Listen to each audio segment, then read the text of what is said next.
बच्चों आज हम आपको चैप्टर पढ़ाएंगे गद्य खंड का लास्ट चैप्टर है कारतूस।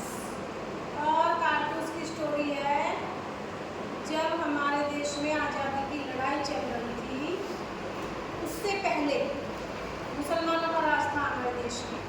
तो जब अंग्रेज आ गए तो अंग्रेजों ने हिंदू और मुसलमानों में कोई फर्क नहीं किया, दोनों को अपना दुश्मन बना दिया कि इन दोनों को हटा के हमें राज करना। ईस्ट इंडिया कंपनी आई थी ना, तो ईस्ट इंडिया कंपनी के लिए हमारे लिए तो मुसलमान भी बाहर से आए थे क्योंकि ये तो आर्य का देश था। तो अफगानिस्तान से मुसलमान आए थे, बाबर से स्टार्ट हुआ था मुसलमानों का राज्य।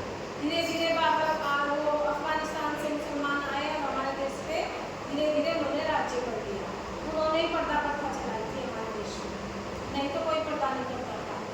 तो फिर मुसलमानों का राज होते होते ही अंग्रेजों की ईस्ट इंडिया कंपनी आई। ईस्ट इंडिया कंपनी ने सोचा रहे तो बहुत मालदार देश है, चलो इस पर कब्जा किया जाए।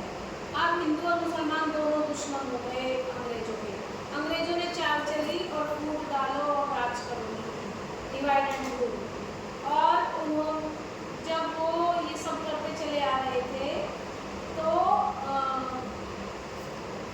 लखनऊ के पास, इलाहाबाद के पास एक अवध का वो था नवाब। इन लोगों के यहाँ नवाब का राज्य चलता था। तो अवध का नवाब था आसिफउद्दौला, उसकी स्टोरी है ये। आसिफउद्दौला का बेटा था वजीर अली।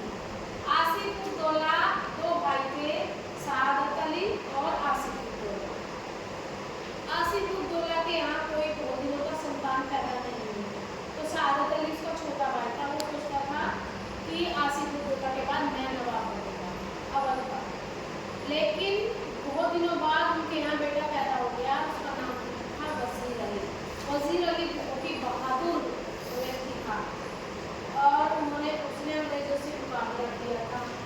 लेकिन जब वजीर अली पैदा हो गया तो सआदत अली को ये लगा कि अब मैं राजा नहीं बनूंगा, नवाब नहीं बनूंगा। तो वो वजीर अली और आसिफउद्दौला दोनों का दुश्मन हो गया।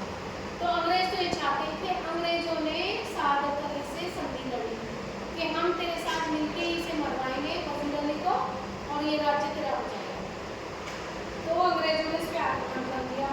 तो वजीर अली जो है उसके साथ संधि हुई अंग्रेजों की कि हम तुम्हें 2 लाख रुपए सालाना रोज दिया करें, उसमें हर साल दिया करेंगे और तुम्हें वो इलाहाबाद से लाने पड़ेंगे। कहाँ अवध है और कहाँ इलाहाबाद है।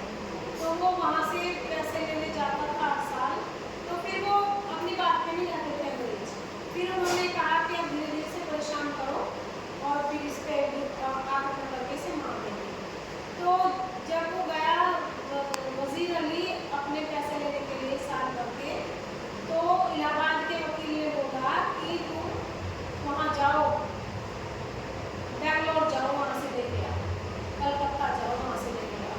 अब उसे गुस्सा आ गया कि मुझे कभी कहीं भेजते हैं, कभी कहीं भेजते हैं, मैं तुम्हें जिस कैसे जाऊँगा। तो वो उसके साथ मुंहजोरी हो गई दोनों के, वजीर अली की और इलाहाबाद के जो कैशियर था उसने ठाकुर से मार दिया, जान से मार दिया उसे। हाँ, तो सारे में फैल गया कि वजीर अली को पकड़ो, वजीर अली को पकड़ो। वजीर अली अवध के जंगलों में घुस गया। अब उसको ढूंढने के लिए अंग्रेजों ने 6 महीने से पूरे जंगल में कैंप लगा रखा है और कर्नल और लेफ्टिनेंट वहाँ बैठे हैं कि वजीर अली क्यों नहीं पकड़ा जा रहा है। ऐसा वो भूत है क्या जो पकड़ा नहीं जा रहा है। अब यहाँ से छोटी सी नाटिका है, लघु नाटिका, एक पंक्ति कहते हैं जिसे, जिसमें थोड़े से पात्र होते हैं। तो ये स्टोरी चलती है।